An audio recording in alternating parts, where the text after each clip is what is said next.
Alright guys, it's Bucky and welcome back to your 35th CSS tutorial. And in this tutorial, I'm going to talk to you guys about overriding styles. So for example, let's go ahead and take a look at this website that we built before. Every style on every single page is the same. But what if you come across a situation where you have all your web pages the same, but there's one web page that you might want to do a little something different. Maybe you want all the paragraphs bigger, or maybe you want all the headers to be a different color. Well, you don't have to throw fit, because there's a simple way that you can override the styles on an external style sheet using the old style tags that we learned before.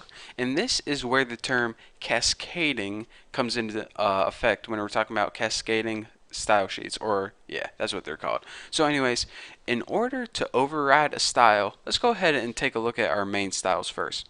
We have our headings blue, our paragraphs red, and our links orange. So say, for example, on this page, instead of our headings being blue, we want our headings to be green. Well, in order to change all our headings to green, all we would need to do is this. You know those style tags that I told you guys to take out before? Well, go ahead and throw those in again. Style, and of course, remember, type equals text CSS, and go ahead and put the ending style tag in there too. And now go ahead and write your CSS rules. So for example, if we wanted to change header ones, go ahead and change this to color green. And now check this out. Even though we have an external style sheet saying that our headers are supposed to be blue, we went ahead and we overrode that by throwing in this internal style tags in our web page right here. And now when we go ahead and refresh the website, instead of having blue headers, we now have green headers. So the point I'm trying to say is this. In general, this is like an outline of rules we have to follow, but anytime that we want to change a specific rule on our web page, we can just go ahead and throw those style tags in, and these styles will apply to only this web page and not the entire website. So for example, on this web page we change the headers to green, but for the rest of the web page they're going to be blue still. And that brings me to another point. The concept of cascading is this. You're going to get all your rules right here, just like you imported them, just like you typed them in directly there.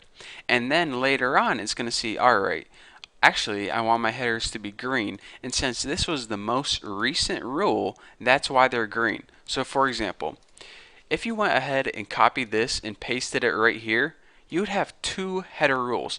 The top one would say, make my headers blue, and later on it would say make my headers green. Well, how does CSS know what one you want to use?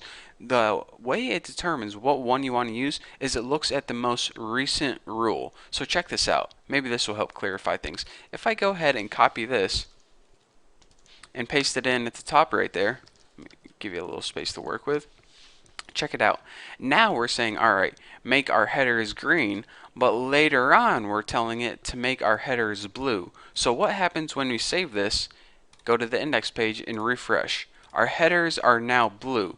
So why are they blue now even though we have this style tag in this web page? It's because you told it to go green first, and then later on you told it to go blue. So since blue was the most recent, that's where it went. And again, if we copy this or cut it and make it green, since it's the most recent, it'll change it to green and leave the rest of your pages blue. So that is how you override styles. And again, you never actually want to put the style tags above the external style sheet, because the only reason you would have style tags is to override what's in the style sheet. So having any of these style tags above would be worthless. So anyways, the common practice of making web pages is this.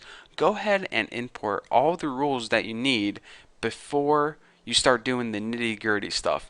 And then all the fine changes that you want to make, you want to put them in style tags, and these will give you all the custom differences for each web page. So anyways, that is how everyone always sets up their CSS in the web pages, and this gives you a lot of control to give your web pages exactly the look that you're looking for. So anyways, thank you guys for watching this tutorial. In the next tutorial, we're going to be starting to talk about how to layout our websites and make them look awesome. But for now, that's all you get. So anyways, thank you guys for watching. Thanks for subscribing, and I'll see you guys next video.